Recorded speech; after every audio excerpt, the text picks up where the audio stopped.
Hey everybody, welcome back to Shooting with Zos. I know we're not shooting right now, but I wanted to talk about a couple knives. I decided I want to review some of my collection. It'll just give me some other content to go over, as well as just talk a little bit about something that I really love. And today, I just wanted to bring to you a few of my autos that I have. Now, some of you may know, and some of you may not, but there are different types of automatic knives. You have automatics that have a push button where they swing out.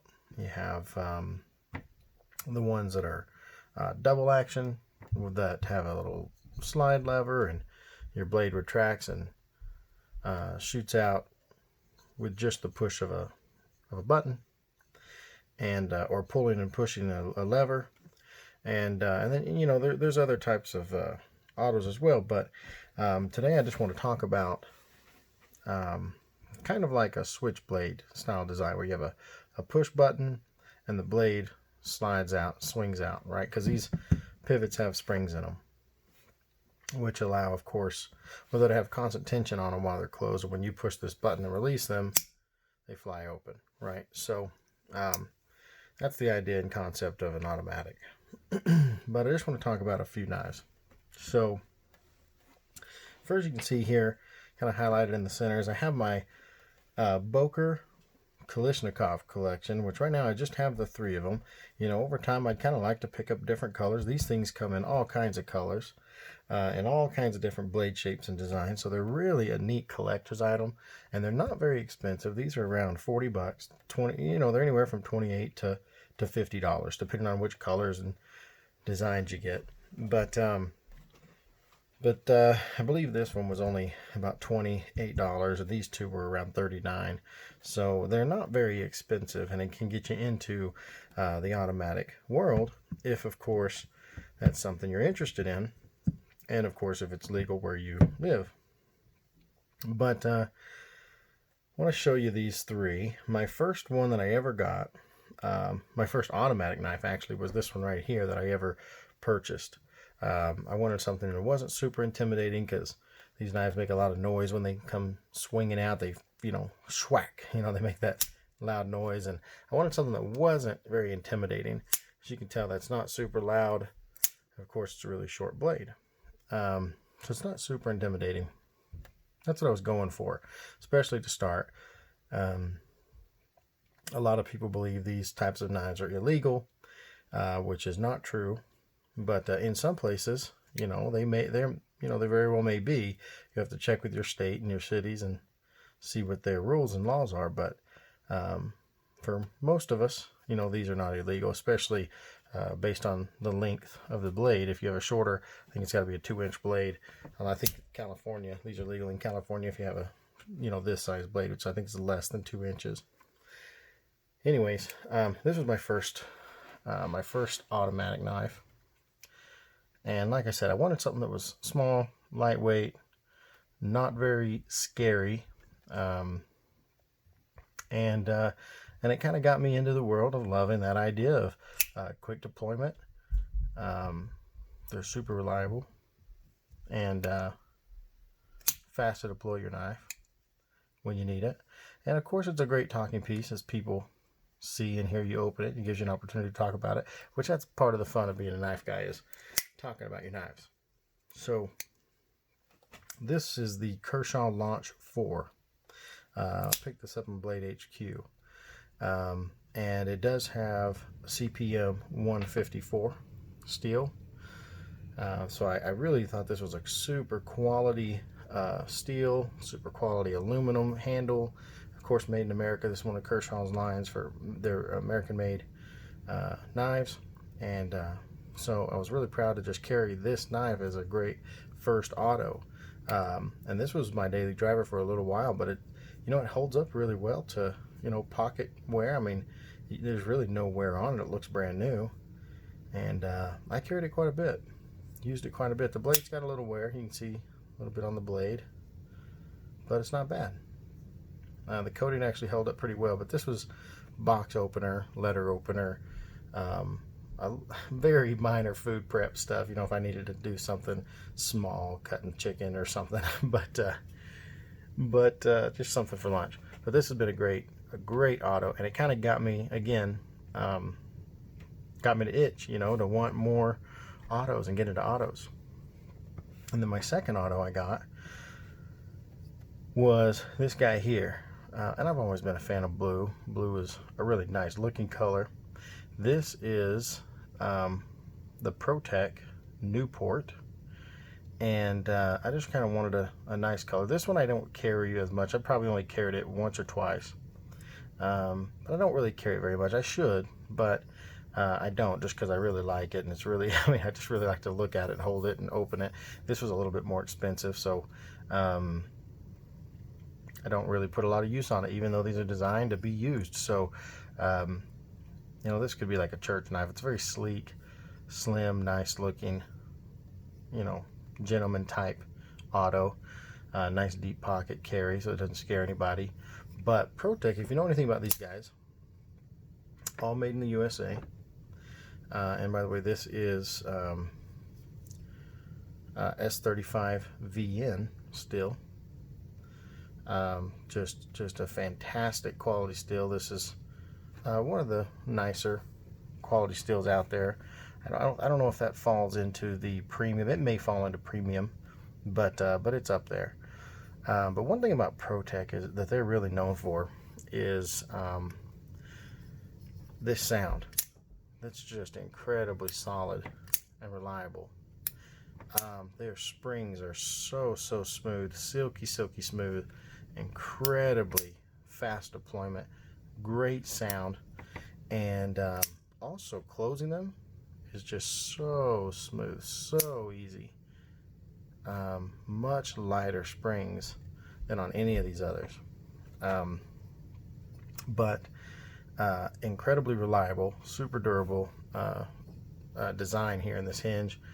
And they make a lot of knives that are probably the best in the world when it comes to autos, if you ask me. Tech makes some of the top of the line stuff, even over Microtech and some of those others. I believe Tech, when it comes to just autos that, what do they call these, side opening autos, I believe Tech is world class. They are top notch. But you're going to pay a little bit more for them. But you're going to have a knife that'll last you a lifetime. It'll last you a long time. Okay, we'll get down to these guys. Now, these guys are, like I mentioned earlier, much cheaper. In my opinion, I kind of got these as kind of like autos that I could beat on, and I'm not worried about. Like, this one's a really nice knife. I keep it in my safe most of the time, and I don't really use it as much. I should, but more than anything, I just kind of admire it. So I love it. But this is my first Kalashnikov I got. This is the AK-74 Boker. So the Boker Kalashnikov, and this is a Blade HQ exclusive color, in their kind of OD green with their copper. It just looks awesome. And I think after I first swung one of these open, I remember I was in their shop, swung that open. I remember thinking, wow, I mean, like, it's not as smooth maybe and clean as these, but man, it's got power. It's very reliable. I sat and did this for for a long time in their shop, and then I'd hold this knife and these little finger grooves, I grab it, and man, it just feels so good in the hand. And after holding this and opening and closing it a bunch, I realized I just got to have one of these. So I got this one. This is my first one. And for an auto that's $39, I mean, I couldn't pass it up, being such a cool color. And also being, after talking to the guys at Blade HQ, they talked about how popular these were, and I started looking online, and these things are everywhere. These are incredibly popular knives, but Blade HQ actually puts a little bit nicer spring in them, from what I understand. These are all AUS 8 steel, so that's just kind of what they ship in, I guess, to keep the price low, which, I'm not a huge fan of it, but I've never had a real issue with AUS 8. I feel like it's easy to sharpen. It dulls, fairly easily, but it takes an edge really nicely and gets really sharp. You just got to maintain your edge, and it'll be fine. But I've actually been a huge fan of AUS 8, or a big fan, not a huge fan, I guess, but I've been a big fan. Had no issues with them. But after I got this one, I was like, you know what, I got to have another. One, I was just in love with the color, and I was like, I need another one of these colors because I'm going to use one I'm going to beat on, another one that I'm just going to collect or keep. So I got this one, and this one was my user, and this one was my keeper. So I didn't use this one really at all, but this one I used. I carried this every day for quite a while. This is their spear point design. Again, same OS 8, same colors, everything's the same. Blade HQ exclusives.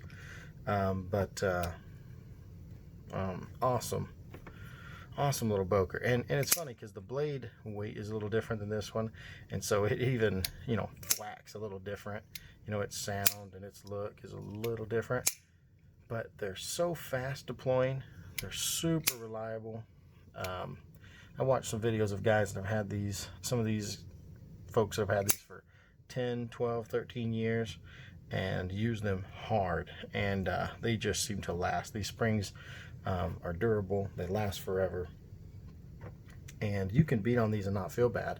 You know, if I beat on this one and I use this one really hard, you know, it kind of makes me feel bad, I guess, because it's such a nice, clean, smooth knife, and they're not cheap. These are expensive. But these guys, I mean, these are just, you know, $20, $30 knives, and you can use them hard and have a lot of fun with them. You know, use them for what you need and not be worried. Now, after this one, I was like, you know what, I'd like to get another. I really have enjoyed this style of blade. I've got a few other knives with this design. It's probably my favorite EDC blade design. So I got this blade design, and I, you know, have been using this one probably as my #1 carry knife out of all of these autos. This has been my #1 auto carry. So when I carry an auto, I typically reach for this. I mean, because I love the use of this sheep's foot. It's my favorite EDC design. It's just so easy to just do all kinds of tasks. And it's kind of got a hollow grind in it, which just kind of keeps your blade thin behind the edge, and keeps your blade sharp, and seems that at least I feel like this one seems to stay sharp a little bit longer. You know, I mainly just am, like I said, cutting boxes, everyday carry tasks types of things, so nothing too heavy. But you know, I don't feel bad about using it hard and wearing it out. Matter of fact, I want to wear it out. You know, I want to use them. So I do plan on maybe collecting some more. There's all kinds of colors. Like I say, if you go to Blade HQ's website or even their sister company, Grindworks, you get on there and look at these different knives and see the different Bokers. The Boker AK 74s, and there's all kinds of colors and designs and all kinds of things. So you really could, you know, collect them, or just get one that you're going to use as an EDC knife and enjoy it. You know, enjoy using it. Again, if you can. These are autos, so as long as you are legal to carry one of these in your state. But fantastic knives. I would advise everybody to go check them out and maybe pick one up if you can, or if you want one. But especially these, you know, these are a little easier to start with because they are, like I say, only in that range of what did I say, $30, $40, when these guys are a little bit more expensive. So, but if you have questions, leave them down in the comments. But I'll bring some more knife reviews to you soon, and thanks for watching. Hey, just one more thing. I have an honorable mention here I forgot to bring into the scene. I do have another auto that I want to show you real quick, and it is another Boker. And here it comes. What do you know? It's the same color as these guys. Like I said, I really love the color. And again, that's a Blade HQ exclusive color.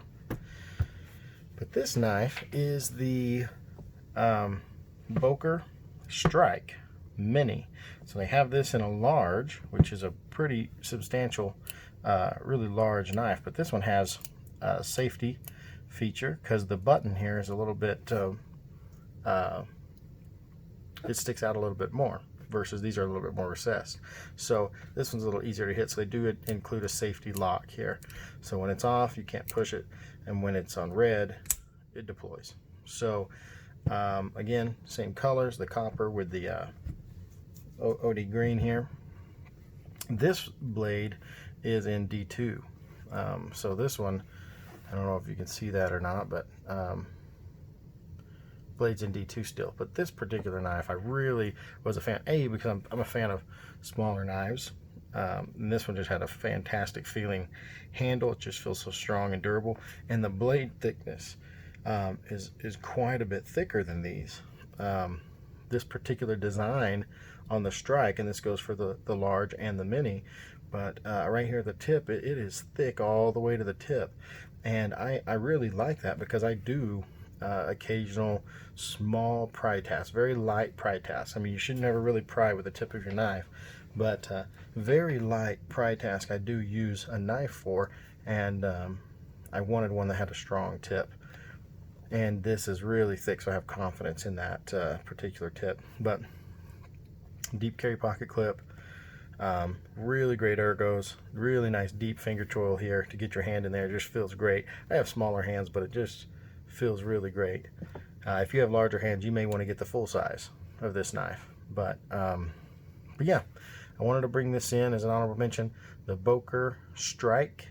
And this is in the competition, or what do they call it, the comp green and OD comp green and copper. So but yeah, again, thanks for watching, and we'll catch you next time.